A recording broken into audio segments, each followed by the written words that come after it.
Hello everyone and welcome to the video, and today we're going to be going over a full in-depth Apex Predator Wraith guide. So the first thing we always do when we go into these videos is talk about the Legend's actual abilities. So we're going to start off with Wraith's passive, which is called Voices from the Void. This is where you hear voices, they tell you about traps or if someone's aiming at you, and this is probably one of the worst passives in the game, to be honest, and you don't really need to know much about it. But the next ability up is her tactical, and this is called Into the Void. It's basically when she phases, she can ignore all damage and she moves a little bit faster for a short period of time. And then her last ability is her ultimate, which is the Dimensional Rift, and this is where she creates a portal connecting two different locations. So the first thing we're going to talk about is her passive. Like I said before, there's really not a whole lot to know about it. It's pretty terrible. A lot of times it'll tell you that there's a trap by the time you already stepped on it. So it's almost probably the worst passive in the entire game. The only use you can really get out of it is if someone's aiming at you. If they make the mistake of aiming at you, she'll say that, you know, someone's aiming at you or there's a sniper, and there is a distinguishable difference because one, if they say it's a sniper, there's a chance that it's a Kraber, and that's when you should probably try to be careful. And if she just says someone's aiming at you, then that means that they're using a regular weapon and not a sniper. So there is a little bit of a difference, and it's something to note. But for the most part, that's pretty much the only thing you need to know, and like I said, it is the worst passive in the entire game, most likely. So the next thing we're going to talk about is her tactical, which is her phase. So there's a million uses of Wraith's tactical, but there's two specific ways that you can use it that are going to be the most effective for you. And one is going to be just trying to get away when you're low health. A lot of times people will get you very, very weak. You can go behind cover and then phase out and phase back to your team.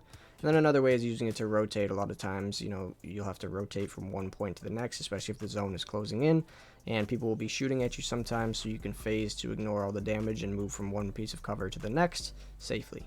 You can also cancel her phase if you do a couple different things. I'm going to show on screen right now. One of them is if you are on controller, you can press your ultimate button and it will cancel the phase.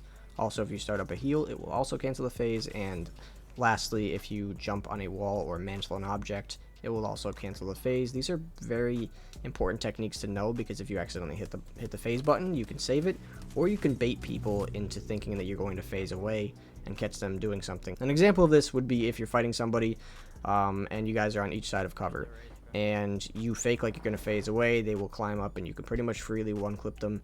It's very situational, but it could help and it could work. So another use of her tactical is if you get stuck by an arc star or are standing in a thermite or on a grenade or anything, you can phase. You will usually have enough time, and this is especially useful with an arc star because you mitigate so much damage by just phasing. You completely ignore all of it. Pretty much the arc star will just fall on the ground as well, so you can phase back to your team if you got stuck a little bit away from them, and the arc star, you won't carry it with you or anything. So it's really good at ignoring all the damage from arc stars because they do a lot of damage, especially when you get stuck by them. You could also phase out of various ultimates, including Gibby's Airstrike, Caustic ults, or Horizon ults, or even a Bangalore ult. There's many ults in the game that you can phase out of and completely ignore all of the damage for. It's even good if you use her phase in a Caustic ult because you can see right through it, because when you're phasing, you don't actually see any of the gas. The same applies to a Bangalore smoke. So for a short period of time, you will actually be able to completely see the enemy and exactly where they're moving. Her tactical is also really good at pushing zip lines. Whether you're just trying to get away and trying to take a balloon away, you can phase up the balloon. They won't be able to shoot you, and by the time you get out of your phase, you'll be so far up that they won't be able to hit you as much. As well as you could use it aggressively. A lot of times people will play on the top of zipline buildings, and you could zipline up for absolutely free, and you'll still have enough time at the top to kind of situate yourself when you are about to unphase. So it's really effective at pushing zip lines, and you just want to be the first one going through so that you draw all the attention of the team, and then your team can follow up behind you. So another thing to note about her tactical is that it does have a little bit of a wind-up time before you're able to do it. She pulls out her hand, and it is a small animation, and it's just best to not do this in front of people unless you absolutely have to. If you are in a situation where you accidentally pull up on an entire team and all three of them are looking at you, you probably have no other option but to phase. So in this instance, you just want to kind of put a nice little crouch strafe into it just to ignore some of the damage and dodge some of it, because it could possibly save your life, especially when there's three people looking at you. You could save yourself a lot of damage and possibly even get away. So you just want to make sure that while you're in this slowdown animation and it's charging up for the phase, you just want to make sure that you're trying to be as hard to hit as possible.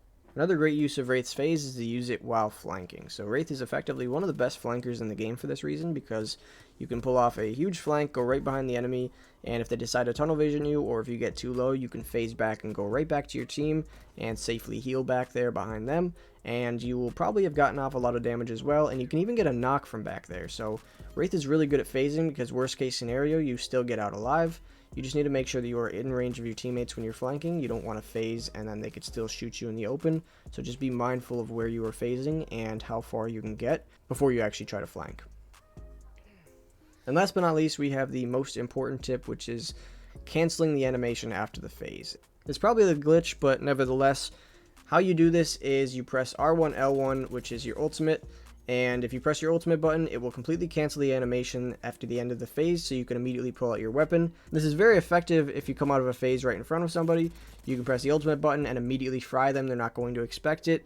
And you're probably going to get a knock because of this, because you can immediately come out of it with your gun pretty much centered on them. And it's also really good if you're running away and you need a heal. You can run back to cover and you can pop a heal even a second quicker, which might not seem like a lot, but I mean, I can't even count how many times I've probably died 1 second off a bat or 1 second off a Phoenix kit, so it could potentially make a difference. And this is probably the best tip you can have for Wraith right now, and it's something that not a lot of people do, so just practice it, and I promise you it will be very beneficial. So the last thing we need to talk about is Wraith's portal, and this is probably the best part of her kit just because it can safely rotate your entire team. But there's so many uses to it, but I'm just going to try to cover some of the main ones because a lot of it is very situational. But the first thing you can use Wraith's portal for is obviously rotating. So a lot of times zone will be closing, people will be aiming at you, especially in the higher ranks, and in Pred you're going to need to be able to rotate safely, and Wraith's portal is amazing at that. Paired with the phase, you can cover a lot of distance and safely rotate your team from cover to cover. It's one of the best ultimates in the game at rotating, since you can take it forward, and if it's not safe, you can always go back and rethink your strategy. So for that reason, Wraith's portal is amazing for rotating late game especially. It's also really good for, like I said before, flanking, not only just phasing, but you can portal flank, and that way you can portal behind them and shoot at them a little bit, go back, and then you can take it back again after you've healed up and everything, and you can just keep being annoying.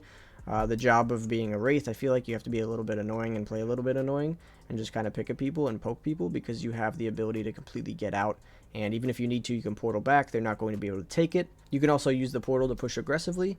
If your entire team is going in on a fight, you can put the portal there, and that way if anyone gets knocked or if the fight starts going sideways, you can take the portal back at any time. And if they take it back, you can cover it with a thermite or a frag grenade or an arc star. So another really good technique for using Wraith's portal is to use it to portal your teammates. If one of your teammates got knocked, you can portal them to safety. You can be in the cover that you want them to be and then portal straight to them, or you can go and drop the portal directly on them and then portal them out. Either way is effective. It's all about what you can do quicker. So for that reason, Wraith is amazing at saving your teammates, especially if they're downed. But your teammate doesn't necessarily have to be downed in order to portal them. They could just be in danger if they're pinched behind a certain object of cover with no way out. You can always portal them to safety, and this is very important because it avoids them from getting knocked, and you can potentially save the game by doing that. So you just want to be a good teammate as a Wraith, and that's one of the main things that her portal is used for, is being a good teammate. So I feel like a lot of Wraith mains don't exactly understand how to play Wraith, because she is one of the most helpful teammates you can have if you play her right. Most Wraith mains don't truly understand how to play Wraith, and for that reason they just use her for a small hitbox and phase. But in fact, her most useful part of her kit is her portal. If you use it correctly, you can be one of the best teammates on your team, and you can be incredibly helpful for your teammates. So the next thing I want to talk about is Kidnapping, and this is a lot harder to pull off now since they nerfed it, but basically you put a portal in a high spot, as demonstrated on screen right now. You put it in a spot where they will not be able to get back into it, and then from here you go towards the enemy. If they were held up in a building, it's particularly useful, or if you know that they're hiding, all three of them hiding behind a rock or anything like that, you can put the portal directly on them or where they're going to be, and they will accidentally walk into it. However, one thing to note is that if you do put the portal directly on top of them, it will bounce them out of it and it will not kidnap them. So it's better to put it in front of them if they're running towards you, or behind them if you think they're going to be backing up. You kind of have to predict where they're going to be. So in that way, it is a lot harder to actually successfully kidnap now, but if you get it off, you will pretty much win the team fight for your entire team, because it'll be a 2v3 at that point. So another technique I have for you guys is called coiling your portal. And this is a technique that is not really seen too often because it is very situational, and the only time you really ever need to use it is when it comes down to a heal off. This is very rare, but sometimes in pred lobbies it does happen. So basically what you do here is you start up your portal, you just run around in a small circle as many times as you can until the portal runs out, and then you take it when the storm finally closes. So you will go around in a circle many times. Obviously it will stall a lot of time, and at the end of it the portal will probably disappear immediately, but if you can, try to get back through it, and then after you're done with that you can phase. And if you do this, you're effectively going to win the heal off 9 out of 10 times. The only time you lose it is if they have a gold knockdown or a Wraith as well. So if you do this technique, you will pretty much win most heal offs, and it is very effective for that, but for the most part, like I said, very situational.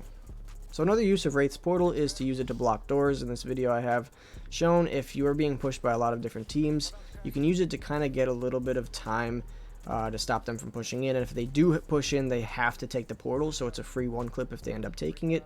But basically, if you put the start of a portal on one side of the door and the end of the portal on the other side of the door, this only works with buildings with only 2 entrances, but if you do this, like in this building I have the example of, you will be able to stop people from coming in, and like I said, if they do come in, you can 1-clip them pretty freely. So it's a very good defensive strategy if you have a portal and you feel like you're getting pushed and you're not going to be able to live. You can also successfully reset by doing this, because if it is a 2v3 and they have 1 knocked, if they come through the portal, they are going to get 1-clipped, and you can even the playing field. And the last tip I have for you guys is to actually note when exactly the portal is going to disappear, and there is a way of gauging this accurately. So if you have a golden helmet, the portal will disappear once the new ultimate is at 39%. However, if you do not have a golden helmet, then it will disappear at 29%. This is important to note if you need to take the portal last second, and you can tell your teammates when exactly it's going to disappear. So 29%, just keep that in mind. It will help you out a lot. But that's pretty much it for today's video, so thank you guys so much for watching. If you learned anything new, make sure to drop a like and sub to the channel. Also, I'm going to be putting my Twitch link in the description, so make sure you follow me there too. I really appreciate you guys, and I will see you in the next one.